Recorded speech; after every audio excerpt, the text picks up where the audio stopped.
So today we're going to be reacting to some of our favourite looks from Euphoria Season 2.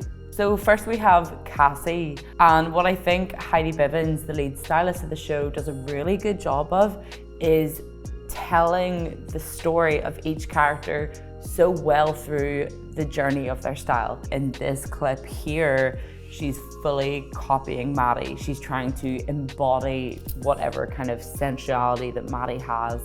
We have this little like crop top, kind of like a Y2K kind of look. They've done such a good job here. I mean, literally the parallels, the tiny purses, the hair, the little kind of baby waves, the eye makeup. And this is kind of the classic scene where she is getting up at like 4 a.m. I love my boyfriend very much, but I will not be awakening at 4 a.m. I feel like Cassie's given us the most memeable content, which I feel so sorry for Sydney Sweeney. But it's been really, really interesting watching her as like a teen, a young woman, trying to figure out the male gaze and trying to impress this boy that she just wants to have in her life, and how she's kind of going through all the different looks to try and tease him and try and get his attention. This look is from the iconic "I have never ever been happier" scene, which we have all seen memed heavily, and I'm obsessed. Like, she does look like she's auditioning for Oklahoma. If you're not auditioning for Oklahoma, then why do you look like that? Like what? Like a country music star. In a good way or a bad way? Bitch, you better be joking. Now we're moving on to the fashion industry's favorite girl, Jules. So here we have Jules in Season 2, Episode 3, wearing iconic London designer Charlotte Knowles, now kind of just known under the acronym of Knowles. This brand is kind of quintessential Jules. It's a bit weird, it's a bit avant-garde, but it feels very sexy, it feels very sleek. And I feel like in this season, she's developed a bit more. She's got the haircut, and it's interesting. I wonder, is that her character growing into her womanhood? It's an interesting point. Here we have this kind of like lilac bodysuit stretchy situation from Maros Peach, who does these really beautiful avant-garde basics. There's a lot of like leggings and leotards, but done in a really beautiful classic way. And this is actually a designer that Hunter Schafer wears kind of throughout the series, and it's really, really lovely to see. I also feel like that lilac color is kind of quintessential to her character. And we've also got this skirt from Orson Iris, which is kind of like an Instagram brand, and I feel like Jules's character would definitely be buying things from like trending Instagram brands as much as picking up things in a more underground way.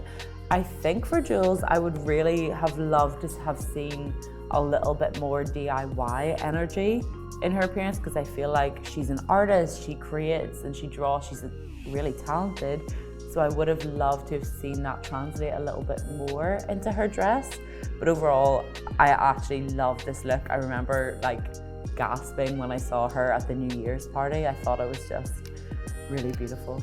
I love Kat. I love her commitment to being authentic and being who she is. I think her storyline as a teen really resonates with so many girls who felt like they were the fat friend of the group and didn't feel good enough and didn't feel like they deserved to be loved. It's been really lovely seeing her journey from full-blown leather dominatrix into still having that edge and still having that grunge and that toughness, but still not completely abandoning who she was before she went through her journey on Season 1. So we've got this really cool like cropped cardigan, classic Cramps t-shirt. I love this blue eye on her and this kind of grungy tie-dye skirt. I think it's so beautiful. I love her style off screen as well. So of course I'm going to be obsessed on screen. Kat's look for the New Year's Eve party. I'm fairly sure this is for the New Year's Eve party, but she's actually wearing Mimi Wade, who is a lovely British designer and works a lot with kind of horror and vintage movies and that kind of pin-up style, which I feel like is so right for Kat. It really just melds well with her character, and I love this look. I really love Lexi's styling because it makes so much sense to me that someone like her, who feels maybe that she's on the outside, she's kind of on the periphery, she's not popular, but she's not unpopular. She's really smart, she loves thriving in school, she loves academia, she loves reading, she loves writing. And I think that that's translated so well, especially this season, through her style. So let's have a little look. So I don't actually know who the designer of this dress is. If you do know, please comment below. But I think that we all knew a girl like this in school who was like so into literature and was kind of really book smart and loved these like little chic dresses. This feels very like noughties in terms of like the Alexa Chung, almost twee kind of era with like the Peter Pan collar and the little satchel bag. But it looks really gorgeous on her, and I feel like she cares about her appearance, but this is her version of sexy. And I really love that throughout her storyline, she's never kind of succumbed to feeling like she needed to be uber sexy in order to portray herself. And I love that.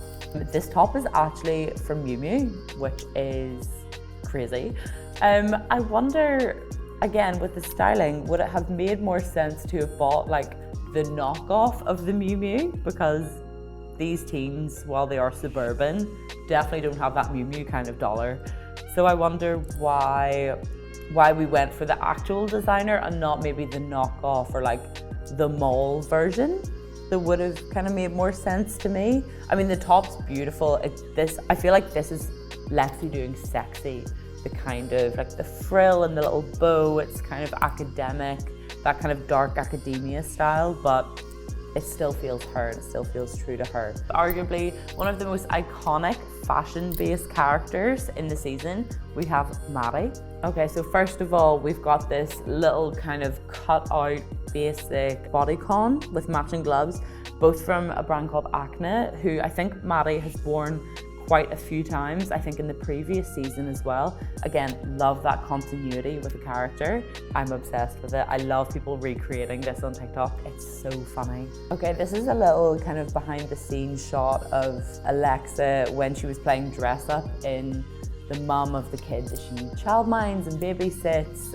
It gave me so much anxiety because I knew that the mum was going to come home and that she was going to be stuck with all this stuff. And I was like, girl, at least put it away after you've tried it on, where she just kind of like let it fly, which caused me so much anxiety. But the wardrobe looked really beautiful. I think there's a lot of vintage in there, some really key recognizable pieces, but this dress, oh, so beautiful. I thought this hair was quite interesting as well. This almost felt like more of a Hunter Schafer look to do, with like the little tiny tendrils.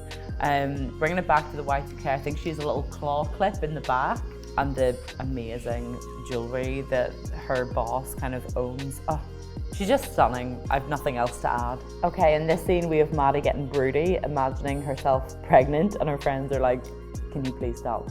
Don't get pregnant. I don't think this is Blue Marine, but it feels very much of that alleyway with the satin and the crochet and the fur, kind of offset with these cute little curls and her hair up.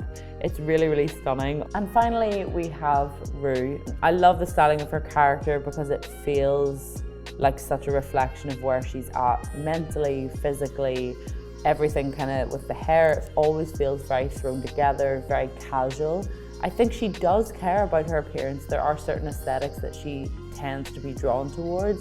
She wears a lot of brands like Online Ceramics and like Aries and kind of cool streetwear like that. I think she prefers to be in the background, and I think that that's done through, like here we've got these kind of really dingy dark colors. Everything's dark. She never really wears happy or bright colors. It's a lot of like muted tones and greens and black and gray. The shape, she always kind of wears like men's clothes and super baggy and androgynous and oversized. I think it's so interesting because it wouldn't be right for her character to wear really bright, crazy colors because she's not happy. And I think that the use of color and things feeling very thrown together adds to where she's at in this season.